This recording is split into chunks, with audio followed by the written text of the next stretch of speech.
বাইয়ের ওই অবস্থা, কিন্তু বাড়িতেও যদি এই অনুশীলনটা করি তাই আমার বাচ্চা যদি অবশ্যই সেও চেষ্টা করবে। ভাগবত কথা অমৃত সমান,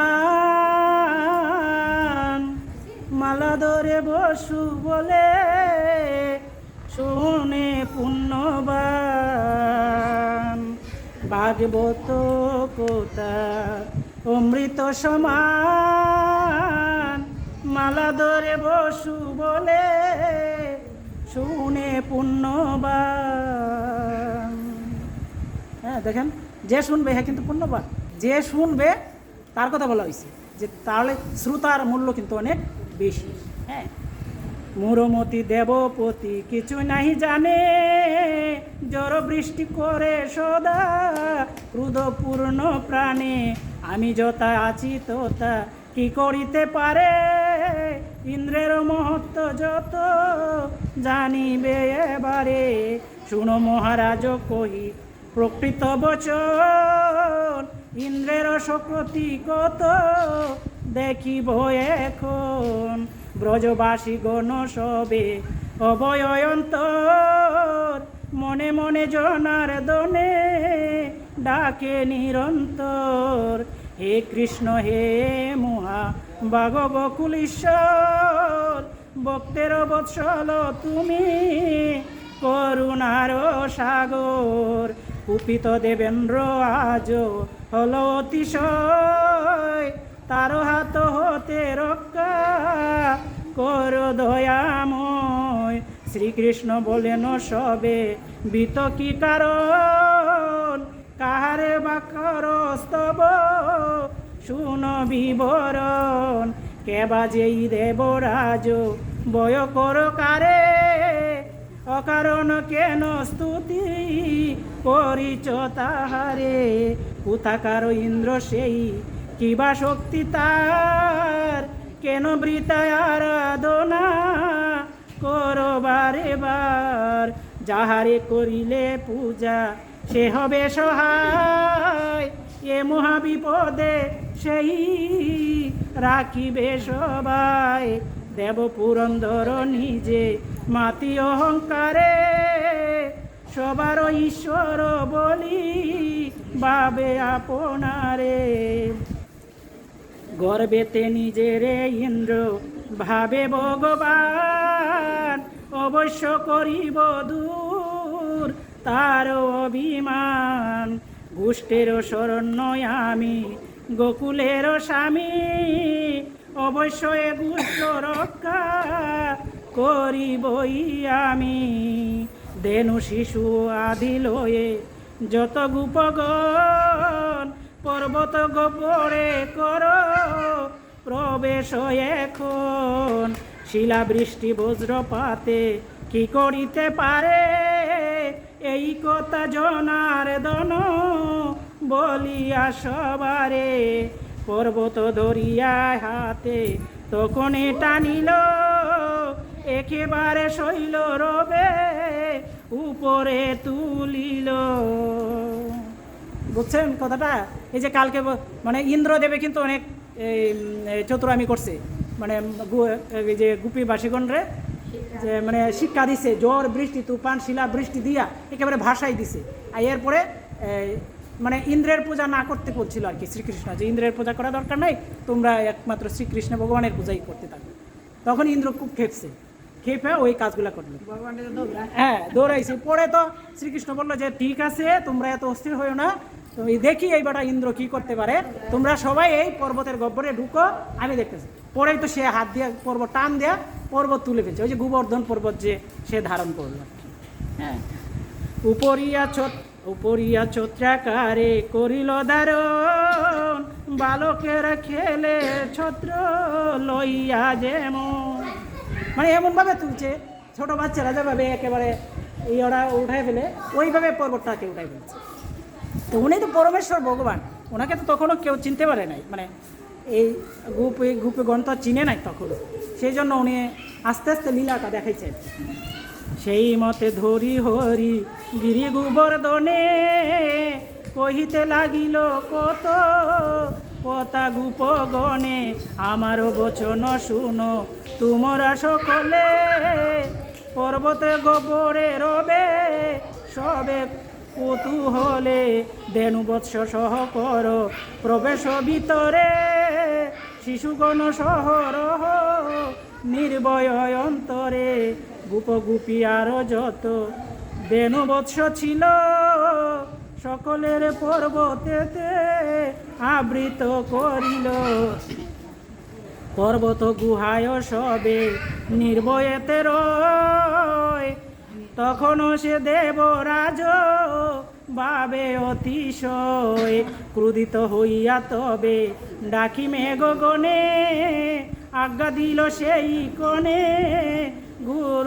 বরিশনে মেঘগণ অনুকোণ করে বরিশন ঘন ঘন বজ্রপাত ভীষণ গর্জন মেঘেতে আবৃত হয় দিবা করো করো মহা অন্ধকার গোকুল নগর। এই যে আবার এই ইন্দ্র আবার মেঘের মানে ডাকছে যে এমনভাবে বর্ষণ করে একেবারে সব বাসায় নিয়ে যাও। কি করলো, এই কৃষ্ণ যখন গোবর্ধন পর্বত উঠাই ফেললো সবাইকে পর্বতের নিচে নিয়ে গেল, তখন আবার ইন্দ্র খেপছে। হ্যাঁ, পরে আবার যখন বৃষ্টি গর্জন শুরু হলো একেবারে দিবাকর মানে সূর্যকে ডেকে ফেলছে। হ্যাঁ, সূর্যকে ডেকে ফেলছে আর গোকুল নগর একেবারে অন্ধকারাচ্ছন্ন হয়ে গেছে। হ্যাঁ, বিষম গর্জনে মেঘ বরিশন করে গোপগণে রহে সবে গুহার ভিতরে প্রবল পবন বহে দৃশ্য ভয়ঙ্কর তৃণমাত্র নাহি রয়ে নগর ভিতর বড় বড় বৃক্ষ সব পড়িল ভূতলে এই রূপে ইন্দ্র কার্য করে কৌতূহলে দেখিল সে গোপগণে কিছু না হইল ক্রোধে গিরি পরে তবে বজ্র নিক্ষেপিল গণ গণ করে ইন্দ্র বজ্র নিক্ষেপণ চুরমার হয় বজ্র হইয়া পতন 7 দিন 7 রাত্রি এরূপ হইল দর্শনে গোপগণ ভাবিতে লাগিল। মানে এমন করছে ইন্দ্র, দেখেন বৃষ্টি দিয়েও থামে নাই। যখন দেখছে যে এই বৃষ্টি কিছু করতে পারে না, পরে এই গোবর্ধন পর্বতের মধ্যে বজ্র নিক্ষেপ করতেছে, মানে যে বজ্রপাতগুলো যে হয় বলতেছে যে সুজা এই পর্বতের মধ্যে বজ্রগুলো নিক্ষেপ করে। তাহলে দেখেন তাদের মধ্যে কিন্তু এই হানাহানিটা ছিল। এই দেবরাজ ইন্দ্র কিন্তু এই কাজগুলো করতেছে। হ্যাঁ, যে আমাকে কেন পূজা করবি না, আমি আমি আমি কি করছি, খালি তোরা খালি কৃষ্ণ কৃষ্ণ জপস, হ্যাঁ আমাকে পূজা করবে না কেন, ওই এই খেপছে কিন্তু পরে এমনভাবে এই বজ্রগুলা কিন্তু ভূপতিত হইতেছে, মানে মাটির মধ্যে এসা পড়ে যাচ্ছে। কারণ এখানে কৃষ্ণ পরমেশ্বর ভগবানের ইশারা আছে, যে বজ্র কেন আরও কিছু আইনা ফেলাইলে তো লাভ হবে। এই গোবর্ধন পর্বতের মধ্যে হাজার হাজার বজ্র নিক্ষেপ করতেছে, কিন্তু একটা বজ্র আর কাজ করতেছে না, সব আবার গিয়ে মাটির মধ্যেই পড়তেছে। হ্যাঁ, তাই এইভাবে 7 দিন 7 রাত এইভাবে চলছে। পরে কম্পিত হইল যত ব্রজবাসীগণ গোপিনী যতে কৃষ্ণে করে নিরক্ষণ চিত্রপুতুলির মতো হেরে কৃষ্ণ মুখ শশিম্লান হেরি প্রাণে জাগে দুঃখ দেখো সখী কৃষ্ণ মুখ মলিন হইল হের সখী চন্দ্র মুখে ঘর মণির শিল গোকুল গোপের কুলে জীবন বাঁচাতে হে গোবিন্দ গোবর্ধন ধরিলেন হাতে দেখো সখী কি অদ্ভুত হয় দর্শন বাম করে গিরি ধরে সেই মহাজন বাম করে মানে বাম হাতে পর্ব ধরে রাখছে 7 দিন 7 রাত্র। মানে এরা নিয়ে এরা গুপে এরা এই গোকুলবাসী এরা অবাক হচ্ছে যে এটা কী ব্যাপার। তখন মানে কিছুটা বুঝতেছে যে আসলে এই বালকটা কে, মানে একটু একটু যা তাদের মনে বিভিন্ন ধরনের প্রশ্ন হচ্ছে। তারপরে কৃষ্ণ মুখে হেরি গোপী আনন্দ হৃদয় কিরণ নিদিতে তারে বাঞ্ছা মনে হয় পর্বত দরিয়া কৃষ্ণ হতেছে কাতর কুদাতে মলিন হলো বদন সুন্দর, নন্দ যশুমতি দোহে আকুল হইল, শিশুগণ শক্য ভাবে তথায় রইল। এই রূপে ব্রজবাসী যত গোপগণ, যার যেই ভাবে সবে চিন্তিত তখন, ব্রজবাসী গণে কৃষ্ণ হেরিয়া চিন্তিত, মধুর বচনে তবে কহে সমুচিত, বৃথা চিন্তা করো কেন করো গোপগোপীগণ, আমার কারণে চিন্তা নাহি প্রয়োজন, নির্ভয় হইয় রহ পর্বত গুহায়, পরিবে নাই এই গিরি ভয় নাই তাই, উদয় তৃষ্ণায় সবে আকুল অন্তর, তাহাতে চঞ্চল মম মন নিরন্তর। হ্যাঁ এইটুকু আসছে, এইটা এই অংশটা শেষ করে। আচ্ছা, কল্ল প্রাতে সকলেতে পাবে পরিত্রাণ, নিশ্চয় জানিও সবে দুঃখ অবসান, ক্ষুধা তৃষ্ণা একেবারে দিয়া বিসর্জন, অবিচ্ছেদ সপ্ত দিন শ্রীনন্দনন্দন, বাম করে স্থিত ক্ষুদ্র অঙ্গলি দরিয়া, দরিয়া রহেন গিরি আপন ইচ্ছায়, কৃষ্ণের বিক্রম হেরি দেব পুরন্দর, বিস্ময়েতে অভিভূত হইল অন্তর, 7 দিন 7 রাত্রি করি বরিশন, জলধীর যত জল পুরায় তখন, এত জল বরিশন গোকুলে হইল, বিন্দু মাত্র জল নাহি কোথায় রইল। হরে কৃষ্ণ। এই যে 7 দিন 7 রাত্রি এত বর্ষণ হইল, এখন থেকে এক ফুটা জল নাই, মানে জল নাই। হ্যাঁ, এটা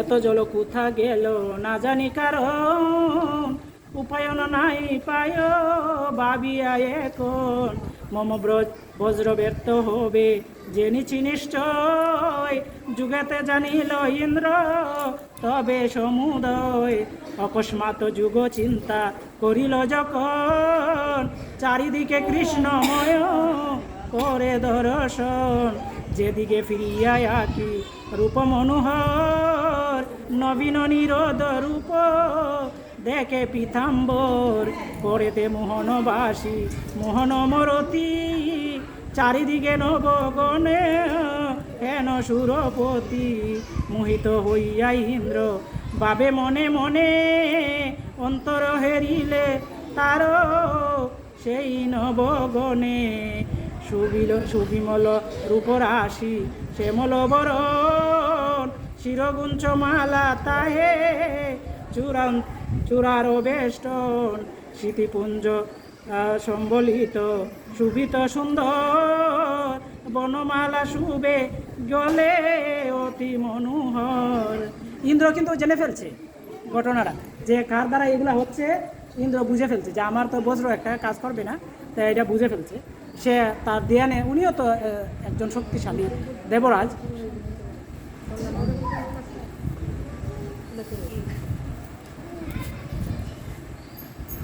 বক্রেতে কোন কস্তুভ শুভে প্রভা সমুজ্জ্বল,